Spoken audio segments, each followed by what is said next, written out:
terms of the American team, where does Auston Matthews rank in terms of your anticipation or your projection as the guy that you would think would have that impact, that will be the best player on the ice for the Americans tomorrow night? Well, it rates high in terms of his capability of being that player. Whether or not he is, I mean, go through both lineups, and anyone is capable there of being the hero. And then, of course, you elevate on star status. And again, Matthews would be near the top of the list. Whether he has that opportunity, whether it's there for him, we'll see. But I'm also, I'm reminded of all the great games that we've seen historically internationally. And, the teams that have been put to ice where top-end guys are just put in roles, right? So if you can be a top-level performer on your club team, captain, as Auston Matthews is, but you play a different role, whatever that role is. Like it's, being top-end on face-offs and doing whatever he can do defensively to be as strong as he is. I know that's not what Leaf fans expect. They expect Auston Matthews to be an offensive juggernaut. Well, if he isn't, but somebody else is, and he contributes to that, is that a fail? I don't think it is. I think that's a recognition of both teams and the talent level that they're putting out there and how tight that game should be tomorrow night defensively. It should be really, really snug.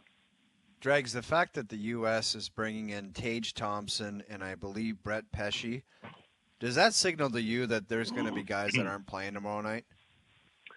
Well, it puts it out there for sure, but, the one thing that I'd be critical of, and it's somewhat unfounded and probably unfair, and we talked about this in Montreal, the whole idea of the Four Nations face-off was basically fabricated by the NHL and Players Association. So they made their way through the restrictions and the rules and all that as they went on prior to the start of the event. And then the event happened.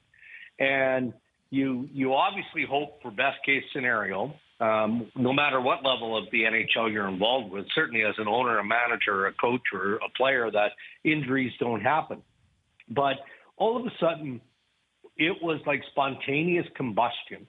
And the level of play, we all knew that it was going to be competitive. Did any one of us think it was going to be competitive as we saw Saturday night? I didn't. I mean, I thought that, these guys would play for their flag. You guys step on the ice. That's what you do.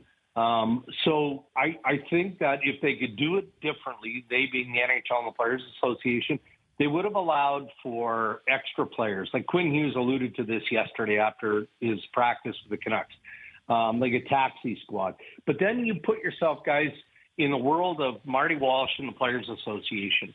Is it as simple as just putting a blanket open? Okay, guys, we don't want to have to ask you to come to Montreal or Boston and just sit on the sidelines. But if you're willing, sign up here. They didn't want to put those players in the position to have to make that decision, but here we are, right? Like, here we are.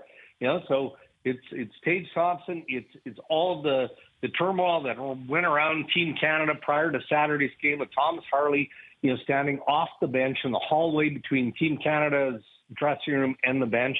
And so it's easy to be critical now, but if they do it again, and they won't, because the World Cup will take over, then the Olympics, then the World Cup every 2 years and all of that, I think they do it differently, and there would be an expanded roster or a different timeline on when they have to finalize the roster.